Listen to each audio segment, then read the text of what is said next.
Hello and welcome to Daytime, your place for scary stories straight from the horror forums of Reddit. Make sure to like and subscribe for more horror tales of things that go bumping the night. On tonight's episode, a man searching for a home runs into trouble when he stumbles upon a haunted house. So, are you afraid to live in a big house alone? Because if not, you might see the many deaths of the six-door house. I've been waiting to talk about this. I've been looking for others with similar experiences, or I don't know. Maybe I hoped I was insane. Months have passed, and I still don't have the slightest idea what to believe. But no matter what is true and what isn't, the memory of what happened to me is as true as can be. And every time I put my hand to a door, I tremble. I was looking for a house in the surrounding area. I know being a homeowner at 27 seems like a dream.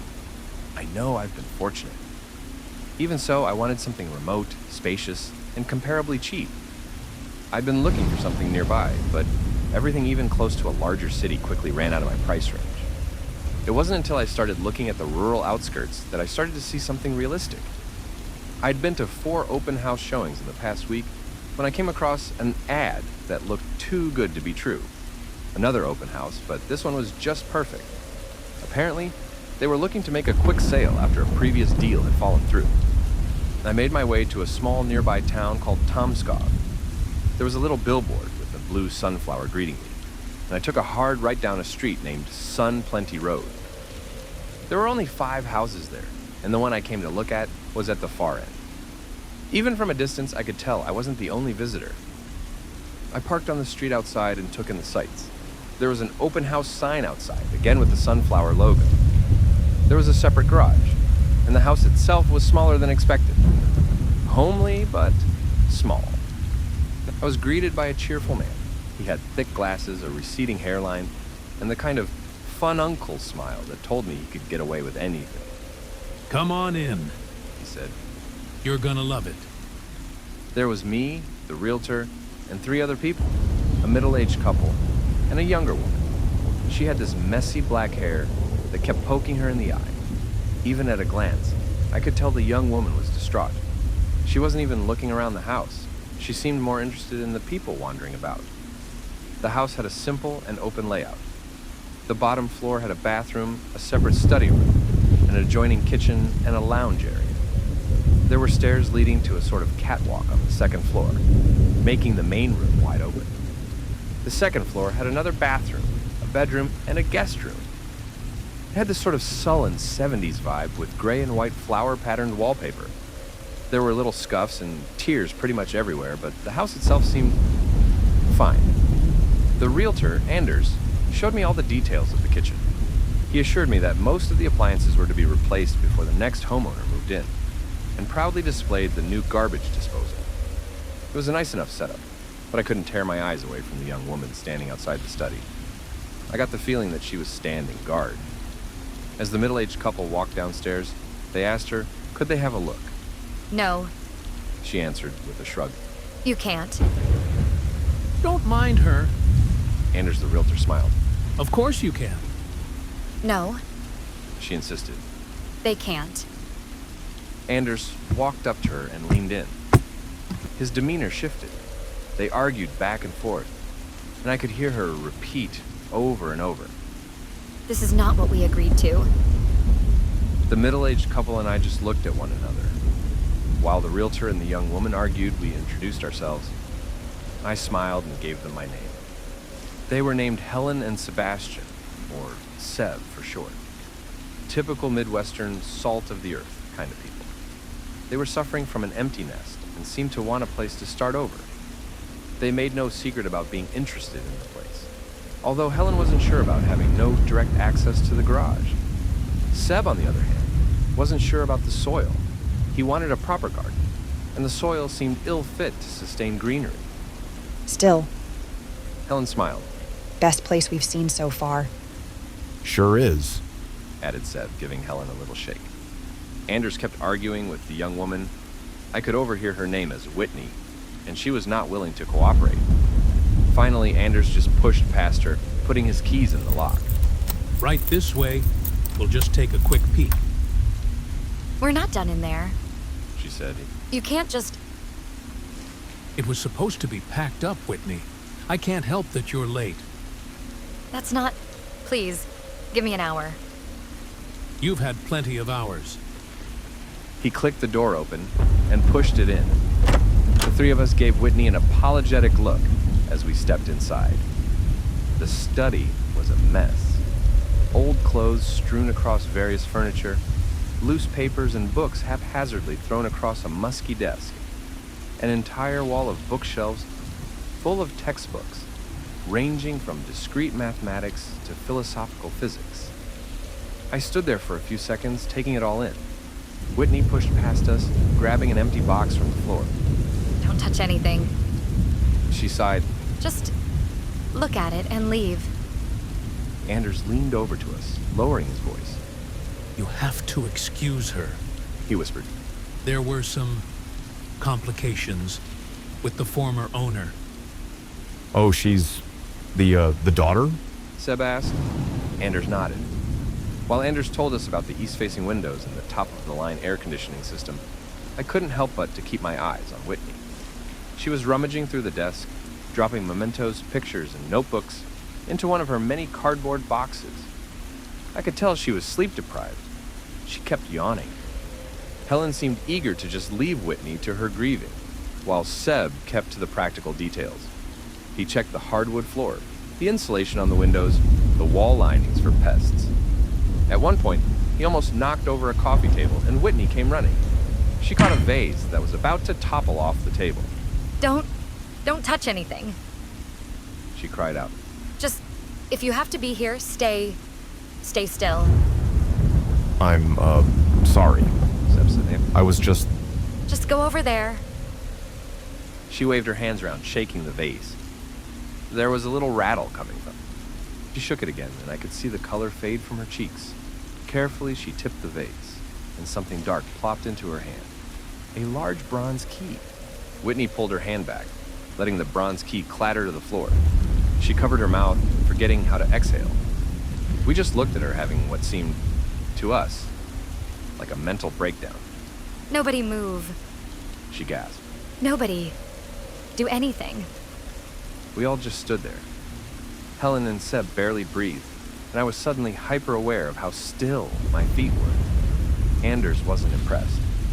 If anything, he was fed up with this. He rolled his eyes and picked up the key. Whitney, I'm sorry. You're gonna have to wait outside. Please put that down. You can put it with your things and take it outside. Just don't move. You don't know what you're... Anders opened the door, stepped out of the study, and headed straight for the front door. Whitney dropped everything and ran after him. The rest of us followed suit. Wait! She called out. Please wait! As soon as Anders put his hand on the front door, Whitney stopped dead in her tracks. Anders, please, I'm sorry. She said. Just step away. Give me the key. I'll leave, I promise. I swear. That's enough of that. No? He opened the door and took a step forward. The bronze key passed the threshold. We'd all stepped into the main lounge by now, and I heard the door to the study slam shut. There was a sort of pressure shift, making the wind move through the main lounge. Every door in the house slid shut with a click, all except the front door, which was wide open. But there was nothing there. Not nothing as in no one standing there. No, nothing as in a nothing. Just a blank, black space. A viscous fluid where sunlight ought to be. Endless, abyssal ocean. I stared at it, mesmerized. The contrast of the bright sun coming in from the windows, bouncing off the ripples of this deep ocean doorway. And there, in the dark, humanoids. Tall, elongated silhouettes. Anders stepped back, but it was as if parts of him refused to move. His arms were locked in place, seemingly by an invisible force. And as he stepped back, something started pulling him in. His limbs grew long and twisted, his knees bending and snapping at impossible angles, his scalp pulled backwards, the loose skin of his face revealing the bottom white of his eyes. He help. It was all he managed to say as he was pulled into the dark. Limbs were quietly ripped from his sockets as his human frame was bent, twisted, torn, and mangled. Black water mixing with marrow as dark shapes turned Anders into what resembled an underwater cloud of flesh and claw. Whitney threw herself forward, slamming the door shut, leaving the bronze key on the floor. Screams erupted, and I didn't even notice they were mine. It was this primal force being pulled out of me, this need to scream. Like a baby desperate for her mother. Helen backed into a corner and sunk to the floor, with Seb trying his best to comfort her. Whitney just sat there looking at the bronze key, her face breaking out in cold sweats. I felt something turn in my stomach and headed for the bathroom. Whitney ran after me, but she couldn't make it in time. I burst through the bathroom door and collapsed on the floor, hyperventilating. Whitney stayed outside looking at me in shock. You're fine. She said, You're okay. I wasn't. But compared to Anders, panicking on the bathroom floor seemed like a mercy. Whitney stayed with me as I calmed down. Seb and Helen joined us. After a few minutes of silence, Whitney excused herself. She came back with a pile of notebooks. She sat down across the hall from me, making sure not to enter the bathroom. My dad, he found something.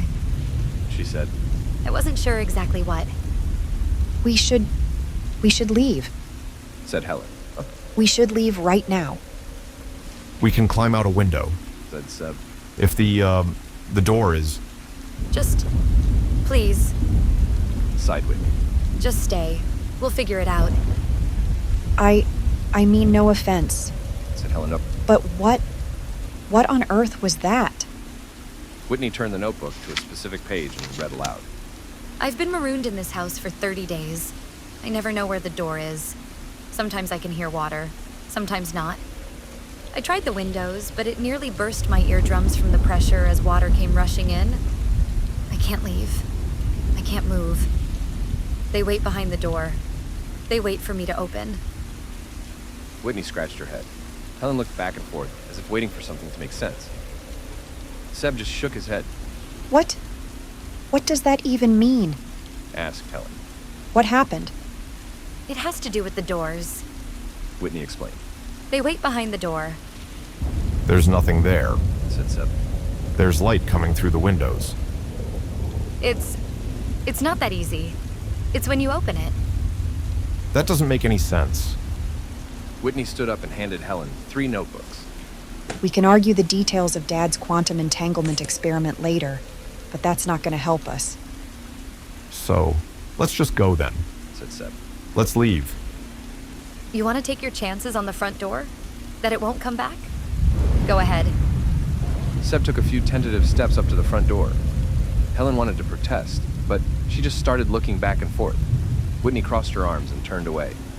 I can't hear anything. Said Seb. Are you sure it's there? It's somewhere.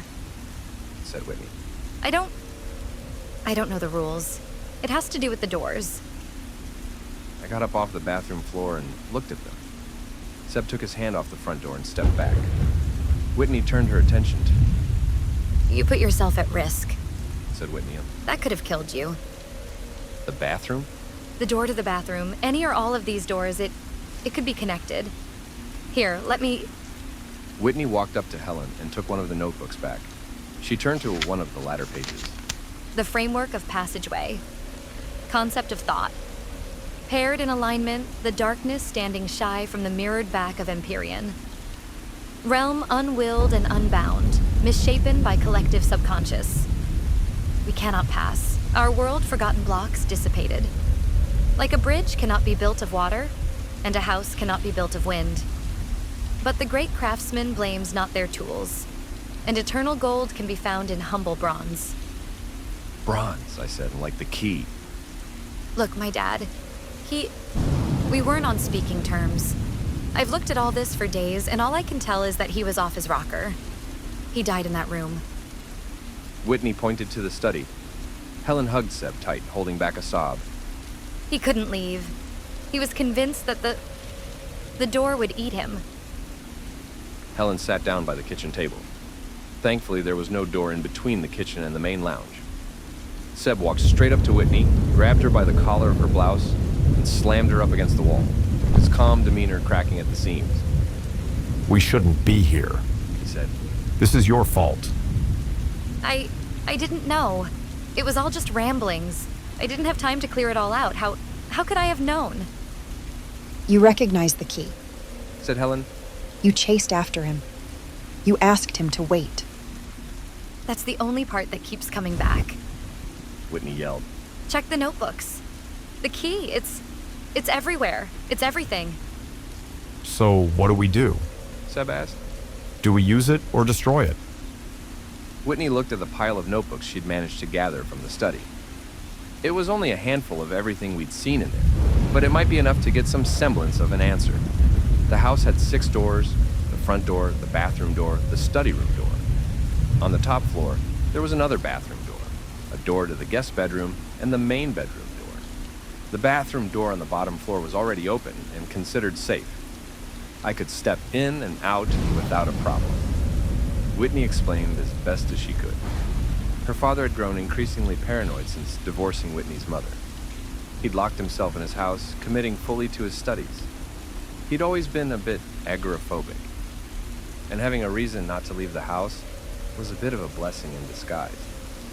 But over time, that blessing turned into a curse. An early entry read, "For years I've longed for the presence of mind to devote myself, and now that I can, I find myself wanting. I can't be certain. There is a door, a passage. It binds itself seemingly spontaneously. There is a risk involved, and it is a risk I cannot take." Seb tried to call for help, but water started pouring out of his phone. Whitney found a page about semi-passages, or shortcuts. Things that could be used as portals to another person or place. They weren't as conceptually clean as a door, and thus wouldn't invite them. But the connection would go through that dark place, the place that somehow her father had stumbled upon. I looked at the key for a long time. I didn't dare to touch it. It was unassuming in a way. It was old, had this sort of blocky texture, like it was made of little squares.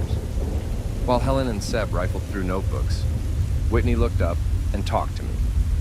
He just wanted a way to go wherever he wanted, without having to traverse the space in between. To just go from one door to another. All he needed was a key. But why now? How are we trapped? I asked.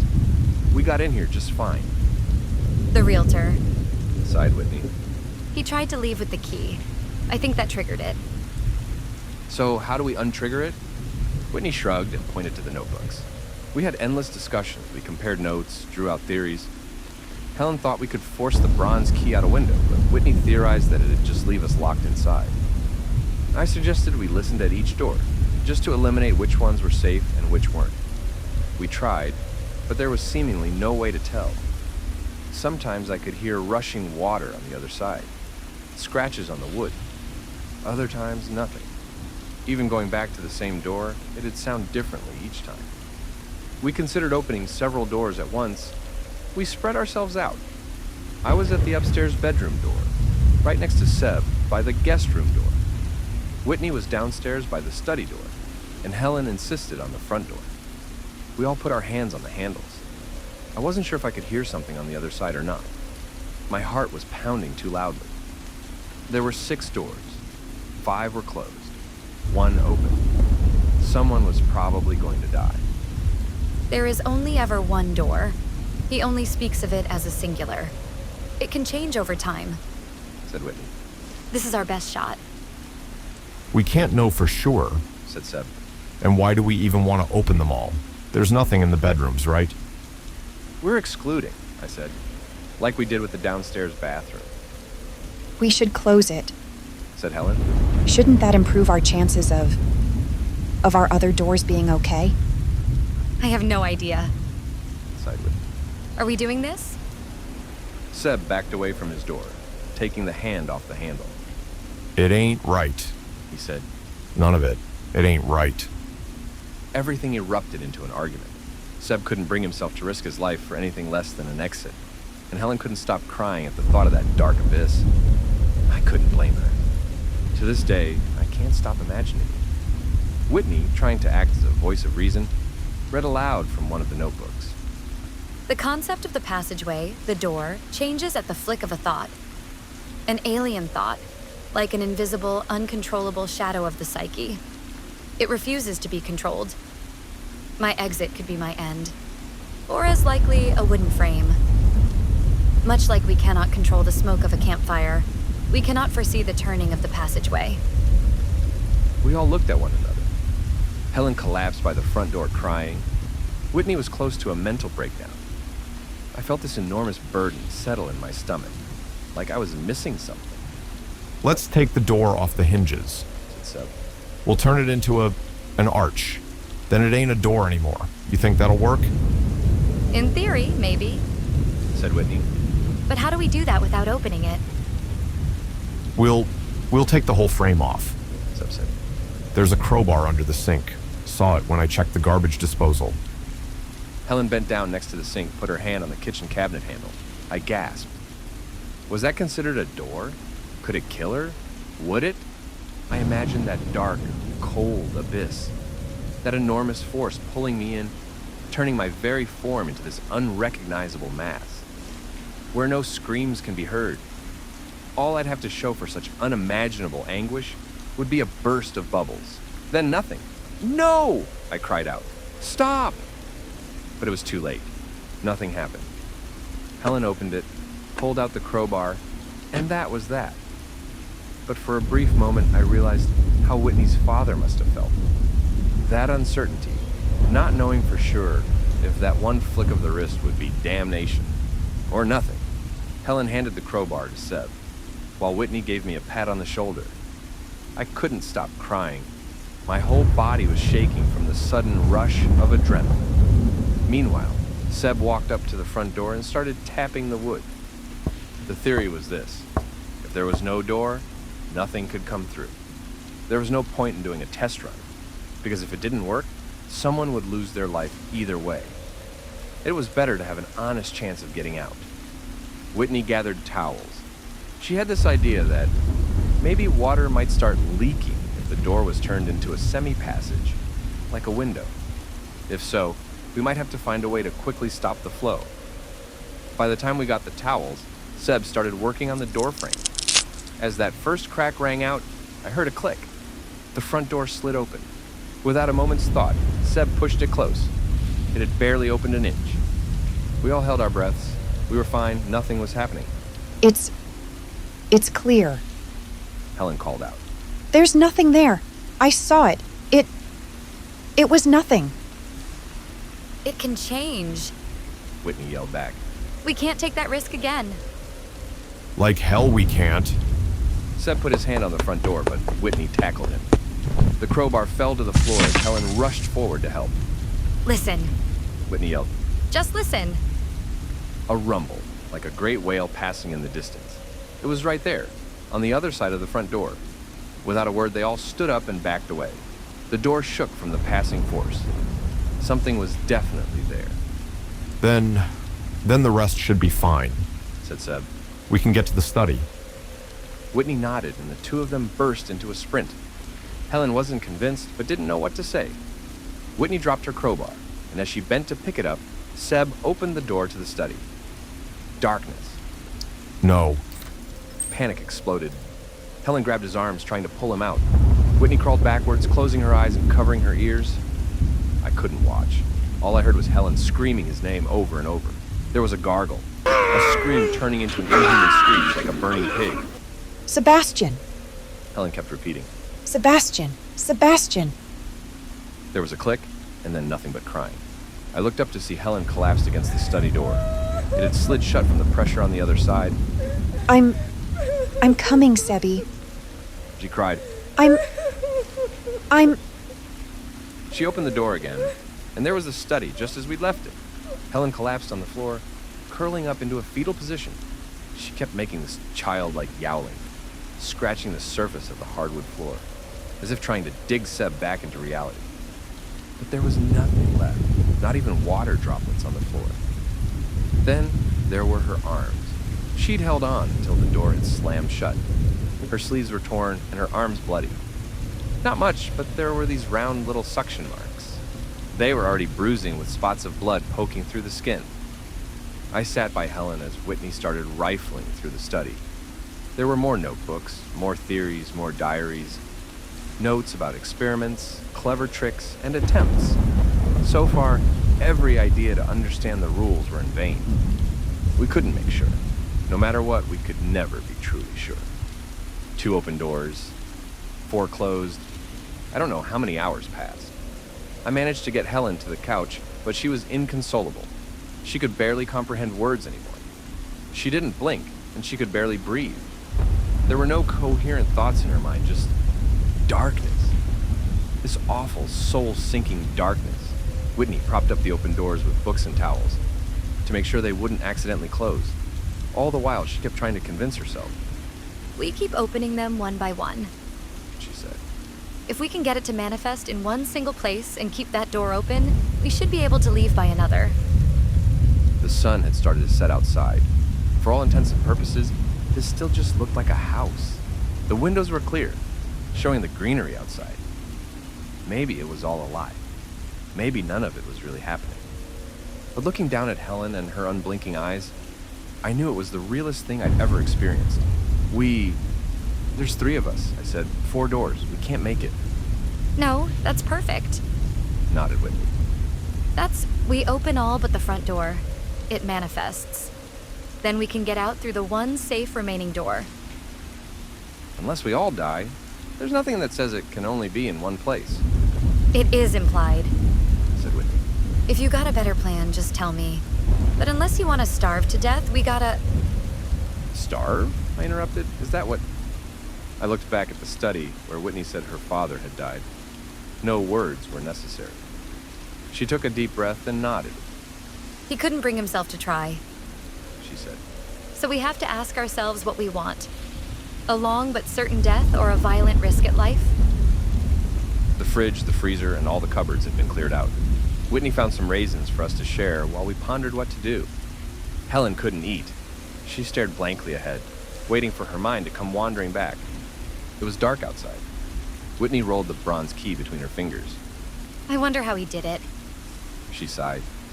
He never made any sense to me. Maybe it doesn't make sense, I shrugged. At least not to us.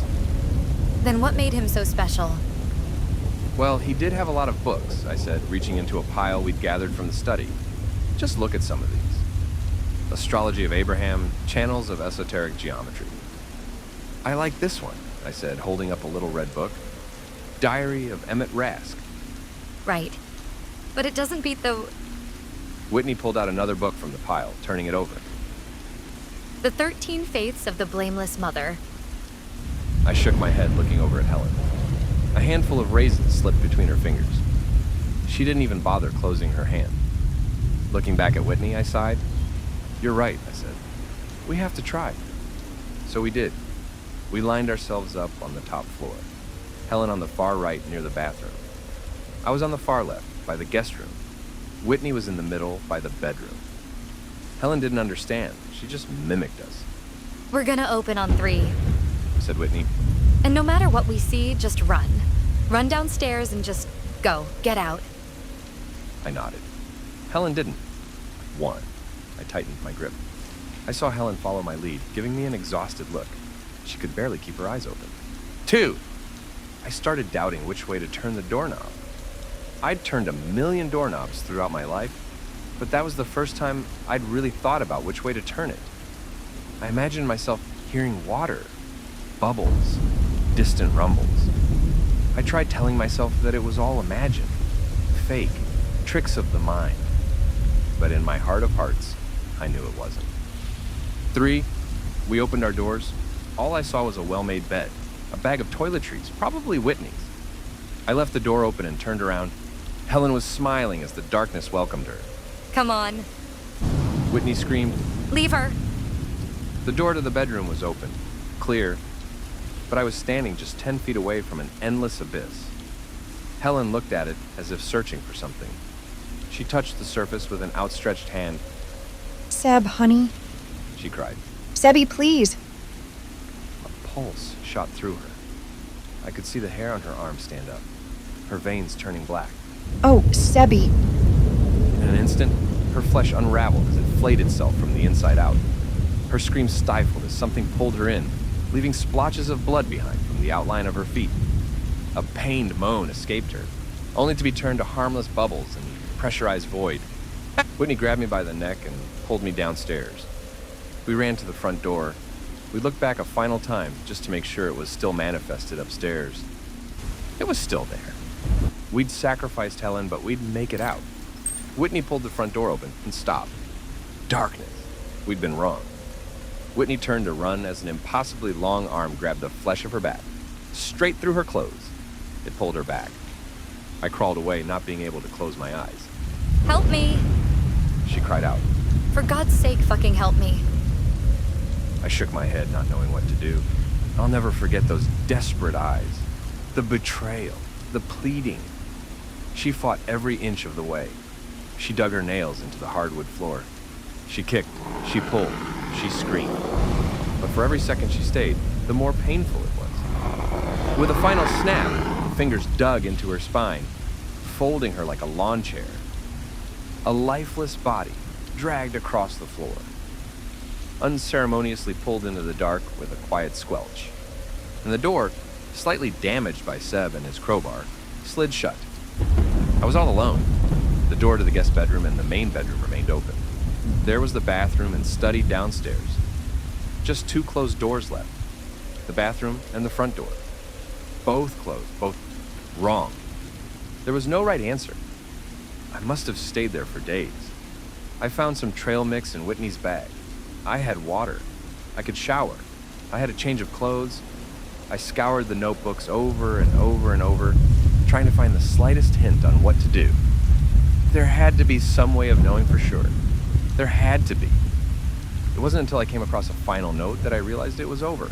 It read, "By will alone, we cannot make ourselves right.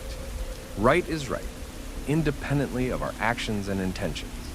We cannot control that which never was, and we cannot be part of that which will never be. There could be no more perils for me to face, and yet I cannot bring myself to leave. There's no certainty in the unknown, and I choose not to live by chance alone." I cried myself to sleep at night. I banged on the walls. I even tried opening a window only to have my left eardrum blown out from the pressure drop. Got a nasty nosebleed as well. I tried reading. I tried making up little worlds in my head. I imagined myself safe and sound, but it was useless. In those final hours of desperate loneliness, I knew I couldn't fool myself any longer. I was going to die. I found myself with my hand on the front door. I learned every crease of the wood, the temperature of the metal handle. I listened to it, studied it. At times, it was quiet. At other times, it wasn't. Sometimes I imagined it quiet. Other times, I imagined voices coming from the other side. Maybe I wasn't imagining it. Finally, I grasped the bronze key. Starving, exhausted, and mentally broken, I opened the front door. Sunshine. And there on the fresh-cut lawn was another realtor, just as confused as I was. So, turns out I was only in there for about 16 hours total. And to this day, no one seems to remember neither Anders, Seb, Helen, or Whitney. According to every document I can find, the owner of the house had no children. The cars parked outside were unregistered. On paper, it seemed like the entire world had forgotten that these people were ever part of this plane of existence. I don't think anyone's lying here. There was a sincere disbelief and confusion to every piece of my story. To onlookers, I seemed like a squatter that had gone insane. I've tried to find anything about this.